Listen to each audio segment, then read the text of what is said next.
Welcome to the Icewine Knowledge class. In our previous episode, we introduced several star grape varieties perfect for crafting ice wine and explored the science behind how this unique frozen nectar is formed. In this episode, we're taking you straight into the vineyard, into the cold winter night, for a sweet adventure among the frosted vines. We'll take a closer look at how growers and winemakers work through the freezing night to craft premium ice wine, from harvesting and pressing the grapes to protecting them from frost and hungry birds.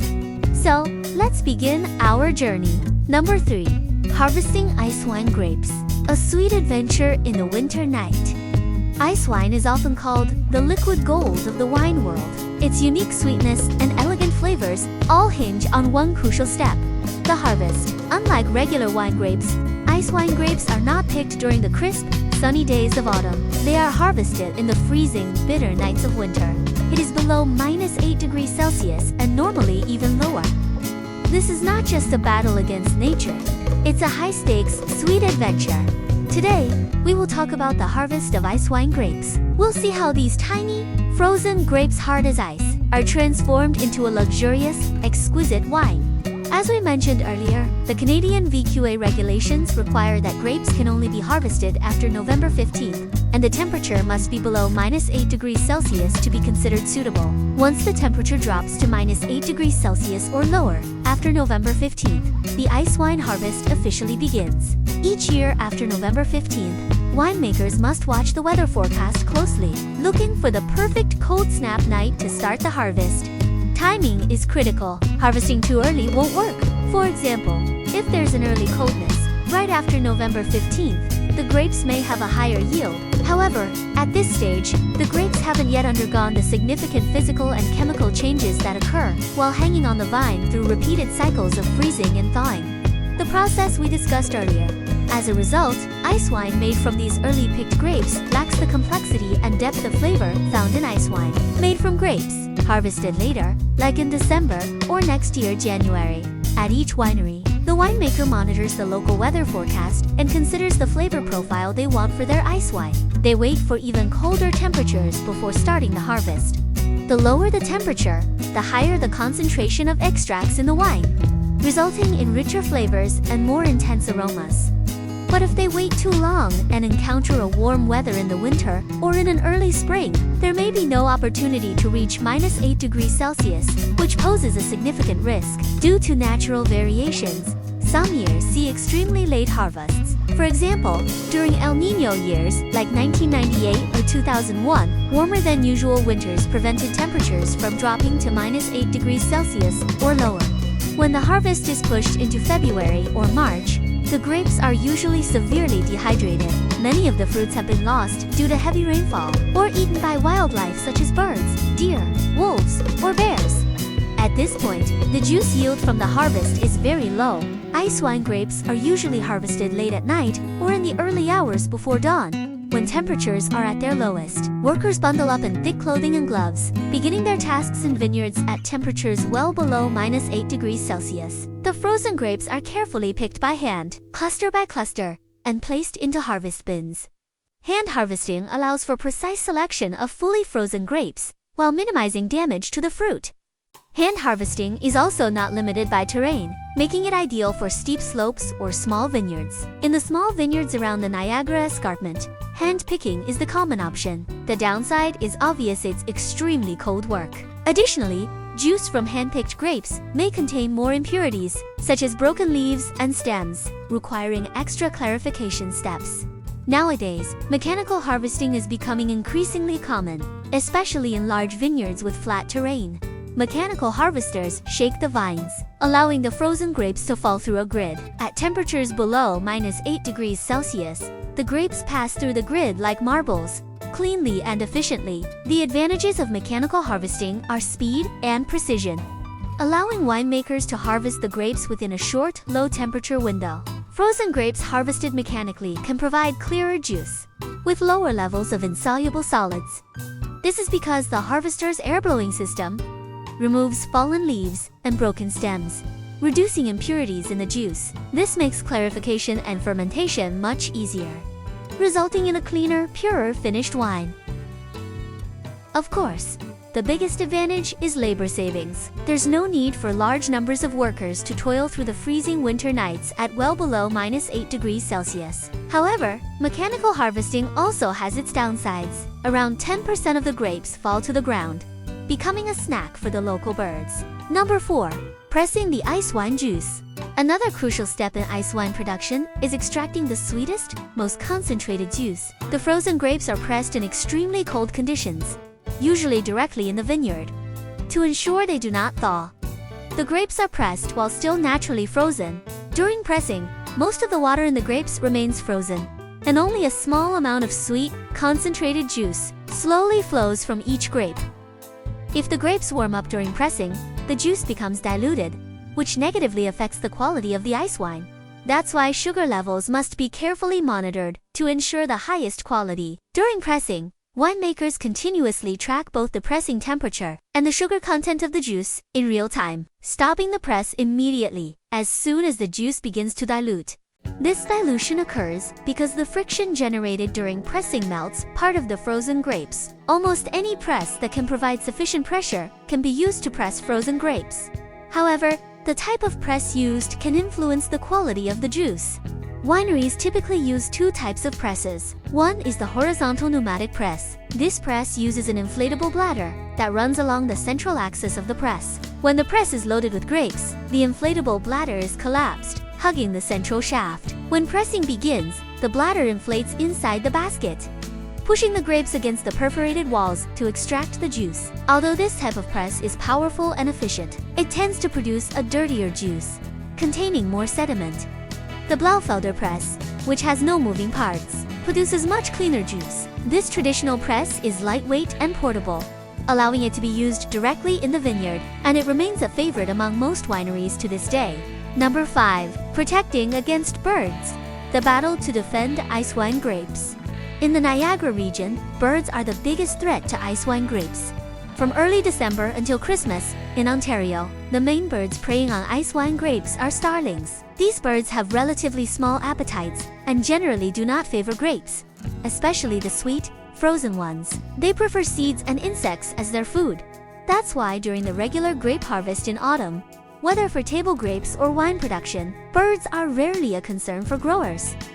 However, Canada's long, cold winters deprive birds of their preferred food sources, forcing them to look for alternatives. At this time, the grapes become highly attractive. In the later part of winter, with almost no other food available, flocks of starlings can quickly consume entire sections of a vineyard. To protect the precious ice wine grapes, protective nets have become a must for every winery. When we visit ice wine estates, every vineyard we see is covered with these protective nets. The nets must be long enough to secure under the grapevine canopy, preventing birds from entering the grape area from below. The size of the mesh is also an important factor in protecting the grapes. Since a significant portion of Ontario's vineyards now use mechanical harvesting, the mesh must be large enough to allow the grapes to fall through. At the same time, the openings must be small enough to prevent snow from accumulating on top of the vineyard nets, because birds could stand on the snow and peck at the grapes through the mesh. The ideal mesh size is 2.5 centimeters square.